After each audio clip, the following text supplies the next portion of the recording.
మీరందరూ ఏకమనస్కులై ఒకరి సుఖదుఖములందు ఒకరు పాల్పడి సహోదర ప్రేమ గలవారు, కరుణాచిత్తులు, వినయమనస్కులు అయి ఉండండి. ఆశీర్వాదమునకు వారసులవడానికి మీరు పిలువబడ్డారు గనుక కీడుకు ప్రతికీడైనా దూషణకు ప్రతిదూషణ అయినా చేయక దీవించండి. జీవమును ప్రేమించి మంచి దినములు చూడగోరేవాడు చెడ్డదానిని పలుకకుండా తన నాలుకను, కపటపు మాటలు చెప్పకుండా తన పెదవులను కాచుకోవాలి. అతడు కీడు నుండి తొలగి మేలు చెయ్యాలి. సమాధానమును వెదికి దానిని వెంటాడాలి. ప్రభువు కన్నులు నీతిమంతుల మీద, ఆయన చెవులు వారి ప్రార్థనల వైపు ఉన్నవి గాని ప్రభువు ముఖము కీడు చేసే వారికి విరోధముగా ఉన్నది. మీరు మంచి విషయములో ఆసక్తి గలవారైతే మీకు హాని చేసేవాడెవడు? మీరు ఒకవేళ నీతి నిమిత్తము శ్రమపడినా మీరు ధన్యులే. వారి బెదిరింపునకు భయపడకండి, కలవరపడకండి. శ్రోతలు వింటున్నారా? అందరూ ఏకభావము, ఏకమనస్సు కలిగి ఉండాలి. ఒకరి పట్ల ఒకరు సదవగాహన గలవారై ఉండాలి. మీరంతా ఒకే కుటుంబం. ఒకరినొకరు ప్రేమించాలి. దయా సానుభూతి గలవారై ప్రవర్తించాలి. వినయ విధేయతలు గలిగి మర్యాదగా ప్రవర్తించాలి. కీడుకు కీడు చేయకూడదు. దెబ్బకు దెబ్బ అనే వైఖరి విశ్వాసులకు తగదు. కక్ష సాధింపు మనస్తత్వం దేవుని బిడ్డలలో ఉండకూడదు. తిట్టిన వారిని దీవించండి. మీకు ఆశీర్వాదం కావాలంటే దాన్ని ముందు అవతలి వ్యక్తికి ఇవ్వాలి. మీరిచ్చిందే మీకు వస్తుంది. మీరు ఈ విధంగా ప్రవర్తిస్తే జీవితాన్ని నిండుగా అనుభవించిన వారవుతారు. మీకు మంచి రోజులెన్నో ప్రాప్తిస్తాయి. హాయిగా ఉండగలుగుతారు. చెడ్డ మాటలు పలకవద్దు, అబద్ధాలు చెప్పవద్దు. చెడు చేయకుండా ఉంటే చాలదు, కీడు చేయకుండా ఉండటంతో పాటు మేలు చెయ్యాలి. లేకపోతే అంతా కీడు కిందికే వస్తుంది. సమాధానం కోసం వెదికే శాంతిప్రియులు దేవుని బిడ్డలు. శాంతి మార్గాన్ని అన్వేషించాలి. శాంతి కోసం కృషి చెయ్యాలి. ప్రభువు నీతిమంతులను కనిపెట్టి చూస్తున్నాడు. వారిని గమనిస్తున్నాడు. వారి ప్రార్థనలను ప్రభువు వింటాడు. చెడుగు చేసేవారికి దేవుడు వ్యతిరేకి. 34వ కీర్తన 12, 16 వచనాలలో ఇదే మాట చెప్పబడింది. బ్రతకగోరేవాడు ఎవడైనా ఉన్నాడా? మేలు నొందుతూ అనేక దినాలు బ్రతకగోరేవాడు ఎవడైనా ఉన్నాడా? దుష్క్రియలు చేసేవారి జ్ఞాపకమును భూమి మీద నుండి కొట్టివేయడానికి యెహోవా సన్నిధి వారికి విరోధముగా ఉన్నది. సత్కార్యాలు చేయడానికి ప్రయాసపడేవారికి ఎవరూ ఏ హాని చేయజాలరు. మంచి చేయడంలో నీకు శ్రమలొస్తే నీవు ధన్యుడవు. వారు ఊరికే బెదిరిపోతారు. మీరు అలా భయపడాల్సిన పనేమీ లేదు. కలవరపడకండి. సంఘంలో విశ్వాసుల ప్రవర్తన ఎలా ఉండాలో పేతురు చెబుతూ ఉన్నాడు. అందరూ మనసు కలిసిన వారై ఉండాలి. సానుభూతి, ఒకరి శ్రేయస్సుపై ఒకరికి శ్రద్ధ ఉండాలి. మర్యాద మనన కలిగి సభ్యత కలిగి ప్రవర్తించాలి. వినయ విధేయతలు దేవుని బిడ్డలలోని ప్రత్యేకత.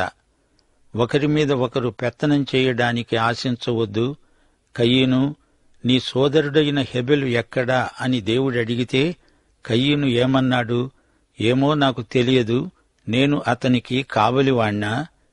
నీవు హెబెలుకు కావలివాడవు మాత్రమే కాదు, నీవు అతనికి సోదరుడవు.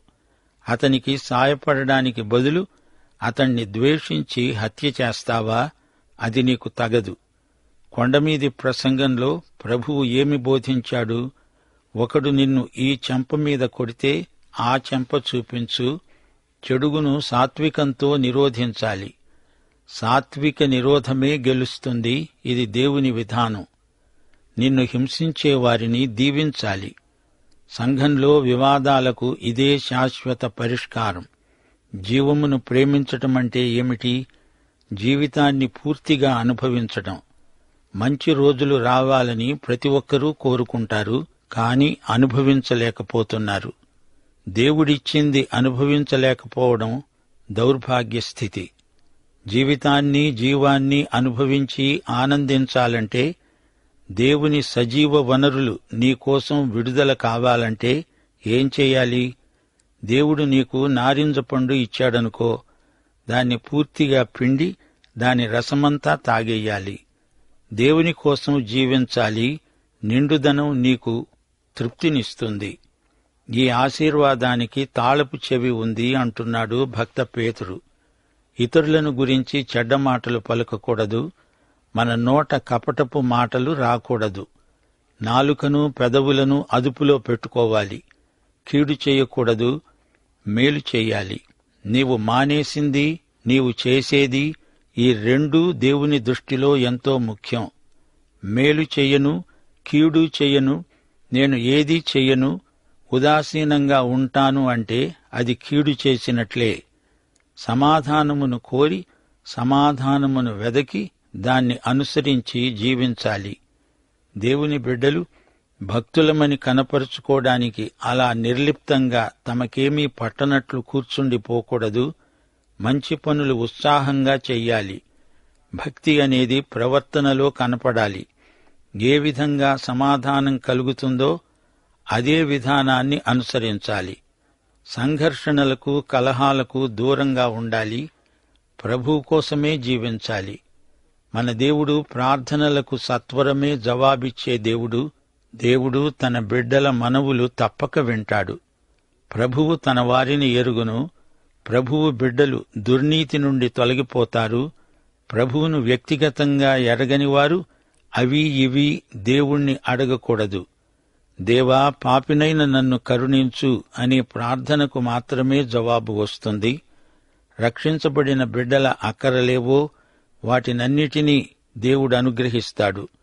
వారి ప్రార్థనలన్నీ దేవుడు వింటాడు, జవాబిస్తాడు. యేసుక్రీస్తును స్వకీయ రక్షకుడుగా అంగీకరించి ఒక పాపి పరిశుద్ధుడవుతాడు. అప్పుడు ఆ వ్యక్తి విజ్ఞాపనలు, ప్రార్థనలు యేసు నామమున అంగీకరించబడతాయి. పాప సమస్య పరిష్కరించబడితేనే కాని దేవునితో నీవు సంభాషించలేవు, సహవసించలేవు. పాప సమస్యకు పరిష్కారం క్రీస్తే. దేవుని బిడ్డలకు మాత్రమే తమ తండ్రి అయిన దేవునితో సన్నిహిత సహవాసముంటుంది. తన వారు కాని మనుషులతో దేవుడు సహవాసం చెయ్యడు. పాపం అడ్డు వస్తుంది. ప్రసంగి గ్రంథం 2వ అధ్యాయం 17వ వచనంలో సొలొమోను అన్నాడు, సూర్యుని క్రింద జరిగేది నాకు వ్యసనము పుట్టించింది. అంతా వ్యర్థముగా ఒకడు గాలికి ప్రయాసపడినట్లుగా కనపడింది గనుక బ్రతకటం నాకు అసహ్యమనిపించింది. అతడు జీవితంలో అన్ని సుఖభోగాలు అనుభవించాడు. అంతా వ్యర్థమని తెలుసుకున్నాడు. ఆకాశం క్రింద, సూర్యుని క్రింద, భూమి మీద జరిగేదంతా అతనికి వ్యర్థమనిపించింది.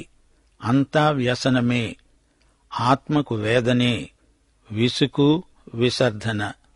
ఈ లోకంలోని పదార్థాలను ఆశించి ఎందరో ఆశాభంగం చెందిన వారున్నారు.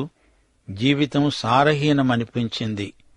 కొందరైతే జీవితంలో హతాశులై ఆత్మహత్యకు పూనుకుంటున్నారు. ఉరిపెట్టుకొని విషం తాగి మేడమీది నుండి కిందికి దూకి, నదిలో దూకి ప్రాణాలు పోగొట్టుకుంటున్నారు. నిద్రమాత్రలు మింగి అలానే నిద్రపడకలో శవాలై మిగిలిపోతున్నారు. నీవు నిండు జీవితాన్ని కోరిన వ్యక్తివైతే దేవునితో యేసుక్రీస్తు ద్వారా సరైన సంబంధం ఇప్పుడే ఏర్పరచుకుంటావు. దేవుని బిడ్డలకు సమస్యలేవీ ఉండవా అంటే ఎందుకుండవు? ఉంటాయి. అవి మనల్నేమీ చెయ్యలేవు.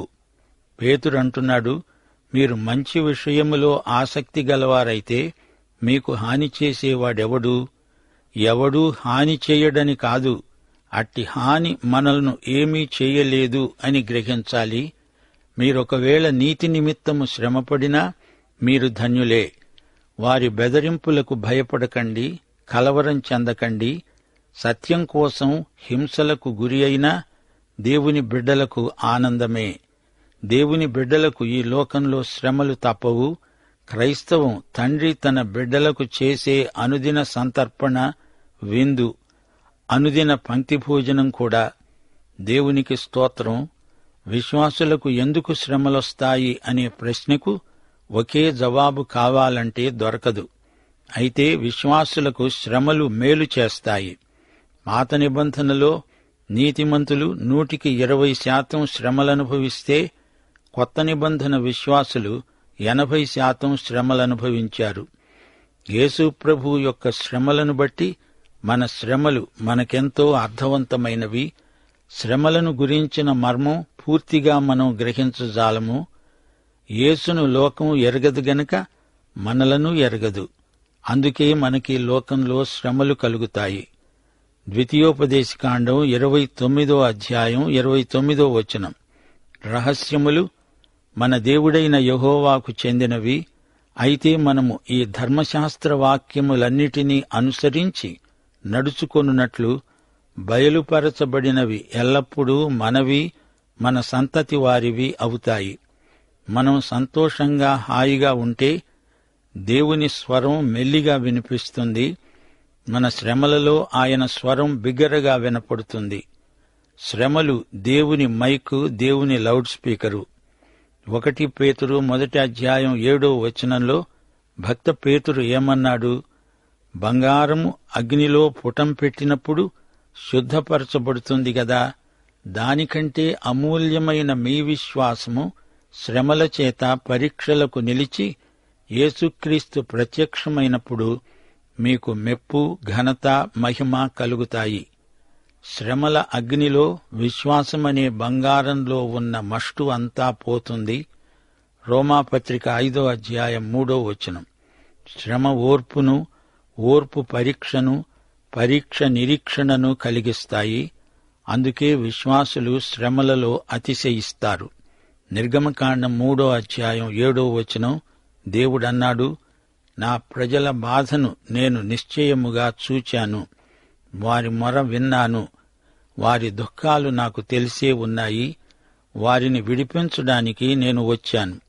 2 కొరింథీ 4వ అధ్యాయం 17వ వచనంలో భక్త పౌలు అన్నాడు, మేము దృశ్యమైన వాటిని చూడక అదృశ్యమైన వాటినే నిదానించి చూస్తున్నాము గనుక క్షణమాత్రం ఉండే మా చులకని శ్రమ మా కొరకు అంతకంతకు ఎక్కువగా నిత్యమైన మహిమ భారాన్ని కలుగచేస్తున్నాయి. పేతురు ఈ వాక్య భాగంలో సహోదరత్వాన్ని ఉద్దేశించి ప్రబోధిస్తూ, మీరంతా ఏకభావంతో, సానుభూతితో, సోదర ప్రేమతో, దయతో, వినయంతో బ్రతకండి అన్నాడు. మనపై దేవుడు ఎన్నో దీవెనల వానలు కురిపించాడు గదా, ఇక ముందు కూడా మనకు దేవుడెన్నో ఆశీర్వాదాలు వాగ్దానం చేశాడు.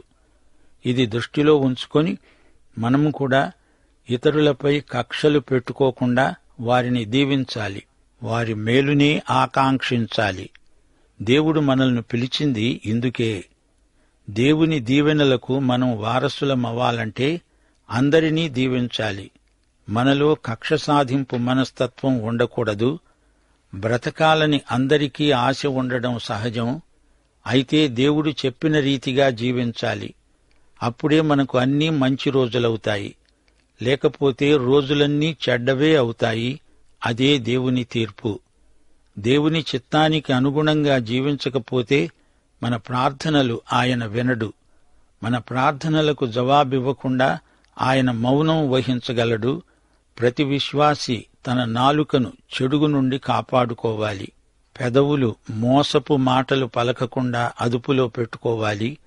చెడుగు నుండి వైదొలగాలి, మంచినే చేస్తూ ఉండాలి. శాంతిప్రియులై సమాధానపరిచే మార్గాలను అన్వేషిస్తూ ఉండాలి. న్యాయవంతులపై ప్రభువు కృపాదృక్కులు ప్రసరిస్తాయి. ఆయన చెడుగు చేసేవారికి పరాంగుఖుడు. మంచి చేయాలని మీకు ఆసక్తి ఉంటే మీకు హాని చేయగలవాడెవడు? అవిశ్వాసులు కూడా ఈ దైవ లక్షణాలను చూచి మెచ్చుకోగలరు.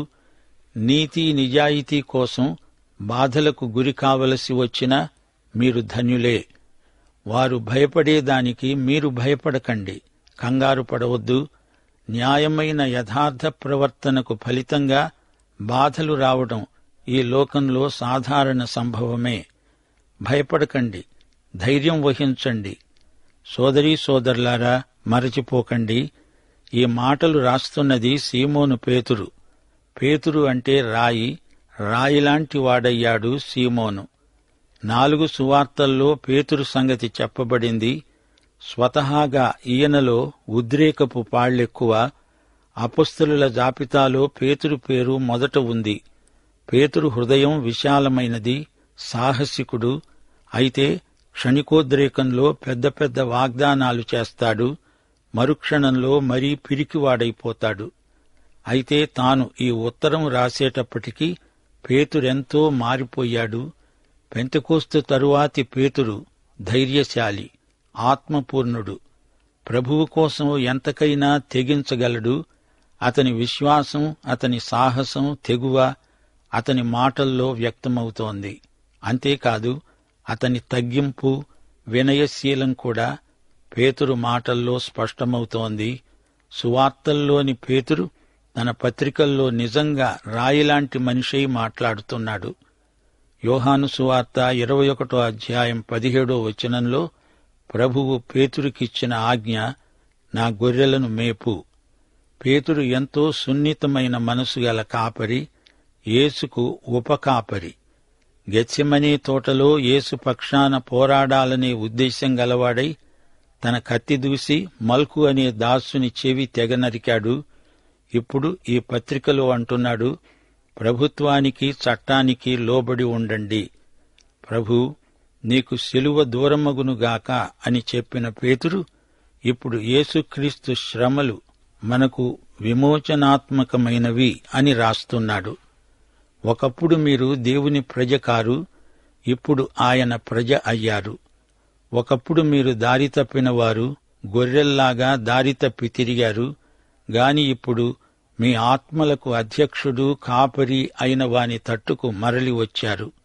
ఈ మాటలంటున్నప్పుడు ఇదంతా తన అనుభవమే అని తేటగా కనిపిస్తోంది. సీమోను అంటే ఇసుక, ఇప్పుడతడు పేతురు అనగా రాయిలాగా గట్టివాడు. తన అనుభవంలో తాను నేర్చుకున్న సంగతులే మనకిప్పుడు నేర్పుతున్నాడు. పౌలు విశ్వాసానికి అపొస్తలుడైతే పేతురు నిరీక్షణకు అపొస్తలుడు. మన ప్రస్తుత పరిస్థితులెలాంటివైనా మన నిరీక్షణ స్థిరమై అచంచలమై ఉంటుంది. శ్రమలు, మరణము తటస్థపడినా మన నిరీక్షణ చెక్కుచెదరదు. ప్రభువైన యేసుక్రీస్తు వారి కృప, తండ్రి అయిన దేవుని ప్రేమ, పరిశుద్ధాత్మ యొక్క అన్యోన్య సహవాసము మనకందరికీ నిత్యత్వము పర్యంతము తోడై ఉండునుగాక. ఆమేన్.